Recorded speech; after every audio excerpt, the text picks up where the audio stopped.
Thanks everyone for being here tonight. I want to thank our fans. I thought they were awesome tonight for showing up. I'm going to encourage them to keep coming out. I think our next home game, when is that, Kara? February 1st, Michigan. So just want to start there. I thought they made a big difference tonight. Our student section was awesome. I love the Breslin Boom jerseys. It was. This is what the Big Ten feels like. It's a grind. It's hard. It's challenging. I mean, I think there's segments of the game where we played really well. There's segments of the game where we didn't. But at the end of the day, we found a way to beat a really good team in USC. I mean, we knew coming in, very good team, very hard to guard. A lot of tough matchups with Kennedy Smith back. I think she's one of their best / most important players. But I love the way our group dug in. Giving up 10 points in the minute there at the end. That'll be some good learning film. But what I was proud of is we didn't collapse. A lot of times in a game when something like that happens against a really good team, the game can shift pretty quickly. But we got our composure back, put together some stops, made some big plays, and figured out how to beat a really good team.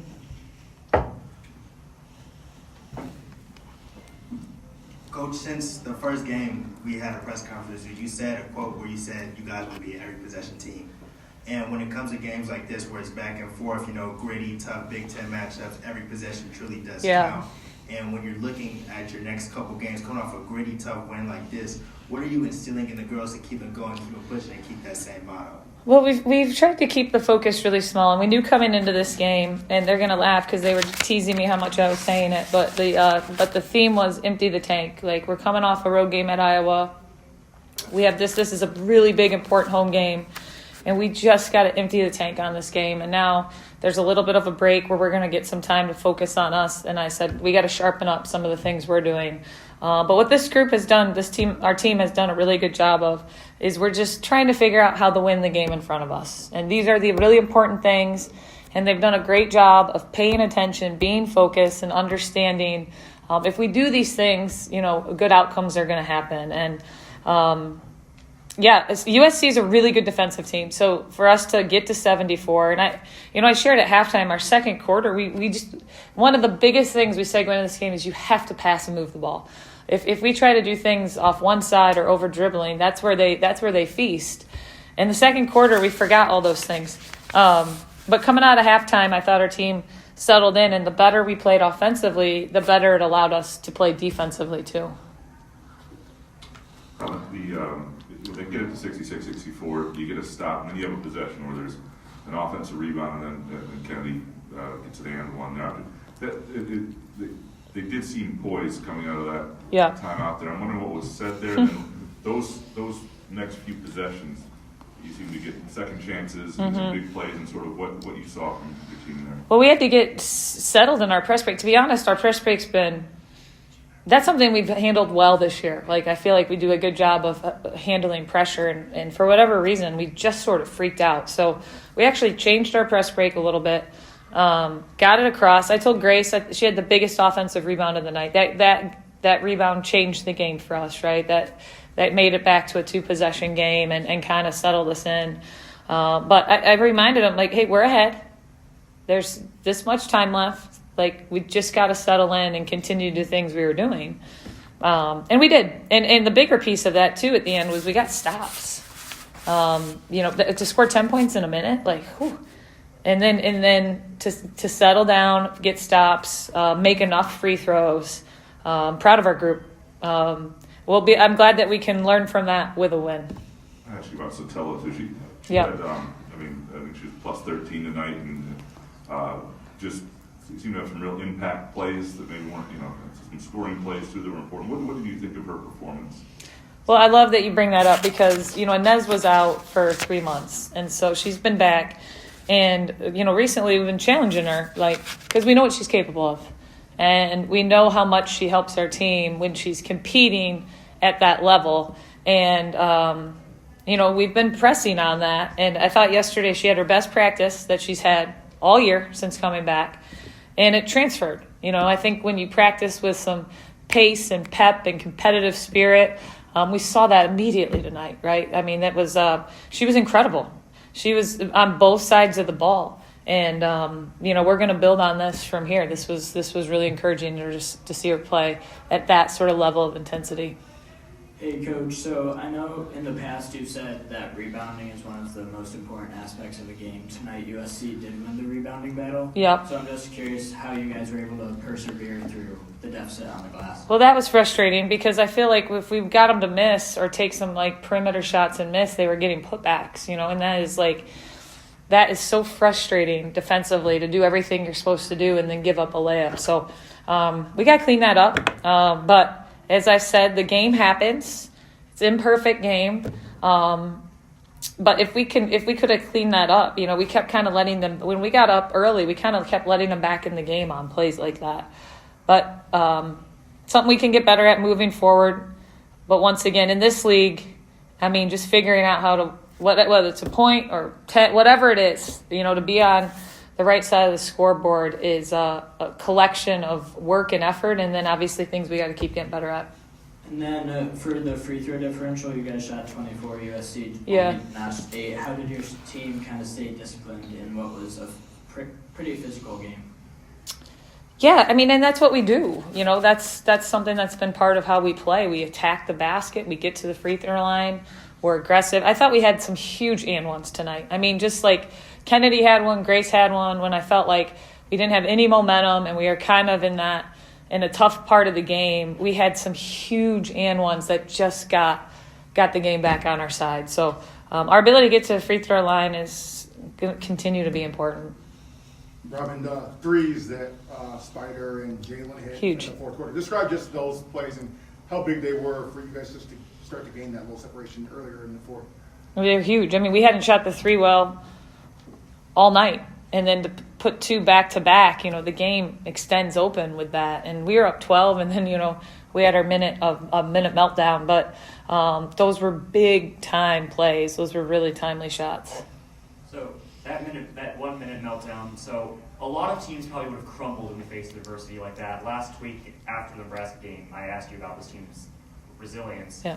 What does it say to you that they continue to put their foot on the gas after that and basically just put the game away after a stretch like that? Yeah, some composure. Giving up 10 points wouldn't be composure, but we kept the lead and just settled in. We broke the press the next time. Grace had the huge offensive rebound. We got some stops, which also helped because they couldn't set up the press. But just, proud of our group. The game keeps going, and the next play has the previous play has absolutely no impact on the next play. And a phrase we use in our program all the time is just do the next right thing right. And I thought we did a good job at that point of settling down out of the timeout and doing the next right thing right. Your backcourt, two people seem to have very different on-court personalities, and Kennedy and Rashonda. And I'm Yeah. just wondering how that worked and what.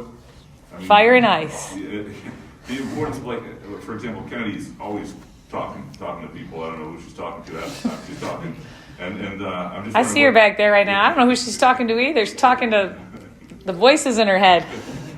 But just sort of the dynamic of those two and their personalities and how that transfers or adopted by the team or works for you guys.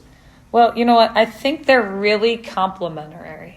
They're like, and now I have never called them that, but they're sort of fire and ice. Like Rashonda is really pretty calm and like a bring the team together, and Kennedy is spirit and energy and instinct.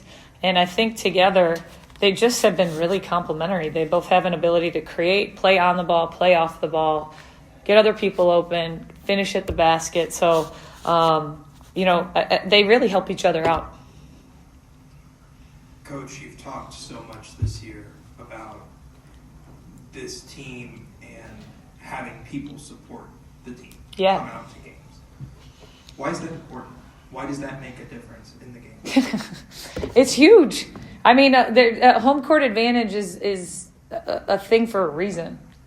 And when you get a place filled with energy and enthusiasm, and it's our kids' favorite place to play in the world, that's what it's all about for these student athletes. That's what it's all about. And this league is deserving of it. Our league is incredible. So night in and night out, it is a top 25 matchup after a top 25 matchup after a top 25 matchup. And these women are incredible. It is worthy of your time. It is worthy of your resources. It is worthy of, and I share that because I wouldn't say that unless I thought that, because I know how what time and resources are for people, and it is worth it. So I'm going to keep encouraging people to come out. I think all we have left are top 25 matchups, and our fans make a huge difference tonight. Even at the end, like, it was hard to hear their play calls. Like, those are the sorts of things, those sort of nuanced things. Kennedy's and one, the place is roaring. Our students were awesome tonight in the Breslin Boom. I love that for our players. And these women in this league, the basketball's never been better. And so I'm going to keep encouraging people. And then I guess this is slightly different of a question, but we talked about entertainment options this week and why this is the best one. Why should people support this team? Yeah. Because you can do any number of things with your time. Why is this team worth supporting? Yeah, no, I appreciate that question, Tristan. This team, the spirit of this group is contagious. And they're a group that you will easily feel connected to. They're easy to fall in love with. They really are, because the what they've been doing together, and they've been doing with joy. And we've been doing, one of my favorite things about coaching basketball is how do you create, what's the collective good, right? What can a group do together? And this group has that. This group has an ability to really, really rely on each other. And I think that's a really compelling thing to watch. Coach, you've got a lot of players out right now, and it's a tighter rotation. You talked about leadership on this team, and there's certainly some going on from the bench. It's pretty easy to see. Talk about the leadership from the bench. You see Theron, for example. Yep. She looks like a coach right now. She looks the part, and she is intense. She's trying to match you, I think. Well, we give them duties. Like Theron and Isa are out right now, so they know what their responsibility is in the game. We give them different things with matchup or a transition defense, and so they've taken that really seriously. And it's helpful because there's a lot of things to communicate, and that's something that they can really help our team in communicating some of those things throughout the whole game. But what's fun is to do something together. From my experience, anything done with shared purpose, with shared mission, the joy is multiplied. And so whether they're playing or out or playing 5 minutes or playing 30 minutes, when you feel like you're part of something, there's a multiplication of joy in that. And I'm proud of our group for having that, because so much of your experience is your choice. And our group right now is really dialed into how can we do this together. Coach, you had 5 different players play over 30 minutes, and they were in it from beginning to end. Yeah. Very physical and intense game. Can you just speak on what work goes into making sure your players can play that many minutes and contribute throughout the entire match? Yeah, they're in shape. We're halfway through, maybe over halfway through our season, halfway through league play. So at this point in time, I think fitness is a competitive advantage. We expect them to, and I know I shared this earlier, and as I shared, they've been teasing me about it, but you got to empty the tank to win in this league. But we also try to be mindful at this time of the year of making sure they're getting the right rest and recovery too. Anything else for Coach? Yeah. What do you got, Jack? Your team's MO is creating turnovers, but did you think you could get 24 in a game like this? No, I mean, USC takes good care of the basketball, so and they feast on turnovers. So we thought that was definitely a game within the game, was, who can take care of the ball and who can force turnovers. And I'm really glad, and especially in that fourth quarter down the stretch, we did a really good job of doing that in some critical possessions of finding some ways to force turnovers. You talk about it being a game of runs. Was this the extreme? You're up 14 and then down 1 at the half, and you're up 12 and they got 10 in 41 seconds. Have you seen us play this year, Jack? We've been down 16 and then up at the half. I don't know if we want to be playing a game of this bigger runs. It's a little bit that's been part of the games we've been in. So I think our team doesn't freak out during it. It's just part of momentum shifts. When do you know as a coach that I got to call timeout? Well, I probably should have called sooner.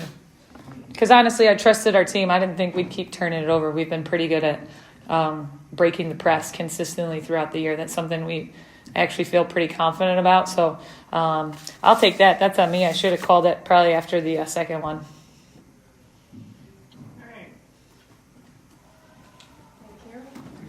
Thank you. All right, y'all. Thanks for covering. Go Green.